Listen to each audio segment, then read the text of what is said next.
ফসলি মাঠে বিশেষ ছাউনির নিচে ফুটেছে ভিনদেশি ফুল টিউলিপ। সেই সৌন্দর্য উপভোগ করছেন দর্শনার্থী ও ফুল প্রেমীরা। কেউ মুঠোফোনে তুলছেন ছবি, কেউ কিনছেন ফুলের চারা।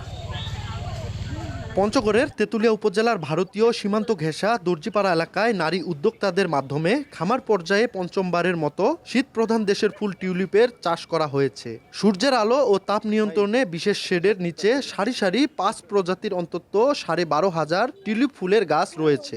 এর মধ্যে লাল ও গোলাপি প্রজাতির টিউলিপ ফুটতে শুরু করেছে। ভিনদেশি এই ফুল চাষ করে লাভবান হচ্ছেন উদ্যোক্তারা। পঞ্চমবারের মতন টিউলিপ চাষ করেছি।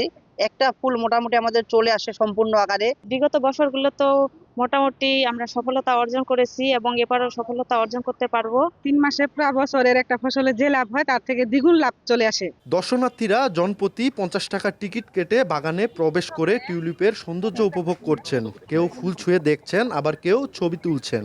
টিউলিপ ফুল খুব ভালো লাগে এবং এখানে এসে অনেক ধরনের টিউলিপ দেখে আমার খুব ভালো লাগছে। প্রথমবার দেখে আমি তো অতিরিক্ত এক্সাইটেড হয়ে গেছিলাম। তুমি ঢোকার সঙ্গে সঙ্গে দেখে খুশিতে নিজে আত্মহারা হয়ে যাচ্ছিলাম। যারা ফুলকে ভালোবাসে তারা নিশ্চয়ই এখানে আসবে। খুবই ভালো লাগছে, আমাদের দেশে টিউলিপ চাষ শুরু হয়েছে। এদিকে বেসরকারি উন্নয়ন সংস্থা ইউএসডিও কর্তৃপক্ষ বলছে, টিউলিপ চাষ পর্যটক টানার পাশাপাশি নারী উদ্যোক্তাদের আয় ও কর্মসংস্থানে ইতিবাচক ভূমিকা রাখছে। তেঁতুলিয়াকে ইকো কমিউনিটি ট্যুরিজমের আওতায় আনতে এই উদ্যোগ নেওয়া হয়েছে।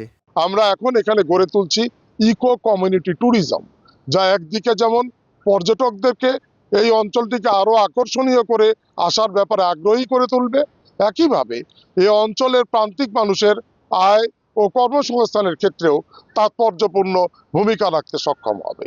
নারীদের ক্ষমতায়ন এবং অর্থনৈতিক উন্নয়নের ক্ষেত্রে এই টিউলিপ ফুল বিক্রি এবং তাদের কমার্শিয়ালি প্রদর্শিত হচ্ছে, এটা তাদের অর্থনৈতিক উন্নয়নে একটা ব্যাপক ভূমিকা রাখছে। চলতি বছর 15 জানুয়ারি দর্জিপাড়া গ্রামের 5 জন নারী উদ্যোক্তার মাধ্যমে প্রায় 2 বিঘা জমিতে নেদারল্যান্ডস থেকে আনা টিউলিপ গাছের বাল্ব রোপণ করা হয়। এর মধ্যে 2 প্রজাতির ফুল ইতিমধ্যে ফুটতে শুরু করেছে।